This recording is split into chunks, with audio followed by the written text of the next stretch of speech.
सहिष्णुता। जो व्यक्ति एक दूसरे को सहन करना जानता है उसका संवाद सुखद होता है। बात नई नहीं बता रहा हूँ, पुरानी बात ही प्रसंगवश बता रहा हूँ। अनेक बार मैंने इसका प्रयोग भी किया है। बहुत अच्छी एक घटना है, कहानी नहीं है, घटना है, बहुत प्रचलित है।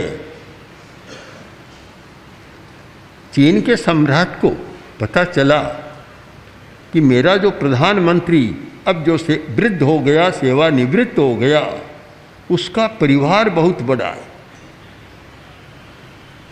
इतना बड़ा कि कल्पना करना मुश्किल है। प्राचीन काल में संयुक्त परिवार की प्रथा थी और इतनी बढ़िया प्रथा थी, वह इतनी सुखद और उपयोगी थी। आज तो इस अहंकार या कुछ कारणों से सुखद संवाद नहीं रहा और परिवार संयुक्त प्रथा लुप्त होती जा रही है। एक प्रकार से पारिवारिक जीवन का विघटन हो रहा है।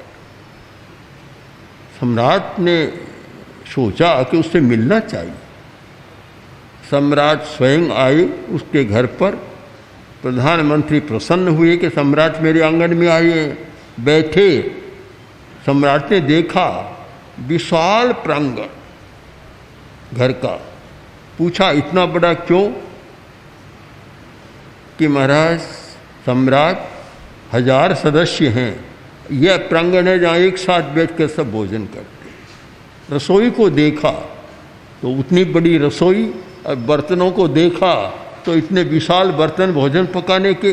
सम्राट ने एक एक वस्तु को देखा, आश्चर्य मग्न हो गया। फिर बैठे, बातचीत शुरू हुई। सम्राट ने कहा प्रधानमंत्री जी, मेरे मन में एक जिज्ञासा है, आप इतने लोग साथ कैसे रहते? क्या आप में कोई भी लड़ाई झगड़ा नहीं होता? क्या परिवार का खंडन विघटन नहीं हुआ? कैसे रहते? मुझे आश्चर्य है, मैं समझ नहीं पा रहा हूँ। मुझे तो ऐसा लगा जैसे मैं कोई सपना देख रहा हूँ। इतने लोग एक साथ रहते हैं, महान आश्चर्य। प्रधानमंत्री वृद्ध काफी हो गया था, कम बोलता था, बोलने की शक्ति भी कम थी। अपने एक लड़के से, परिवार के एक सदस्य से संकेत किया, एक पेंसिल मंगाई, कागज मंगाया और उसमें लिखना शुरू किया। लिखता ही चला गया, लंबे समय तक लिखता रहा। संभव हो सकता है कि 1000 बार लिख दिया। आखिर वह पन्ना सम्राट के हाथ में दिया। सम्राट ने उसे पढ़ा। केवल एक शब्द लिखा था, जैसे जप करने वाले एक शब्द को लिखते चले जाते। कुछ लोग बोलकर जप करते हैं, कुछ लिखकर जप करते। तो एक शब्द का जप करता चला गया, लिखता गया। उसने पढ़ा, केवल एक शब्द था, सहिष्णुता, बस, दूसरा अक्षर भी नहीं। पढ़ता गया तो सब जगह सहिष्णुता, सहिष्णुता, सहिष्णुता, यही पाठ लिखा।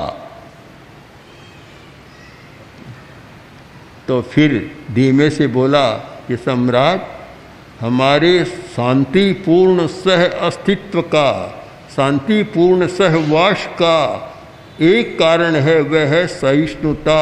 हम एक दूसरे को सहन करना जानते।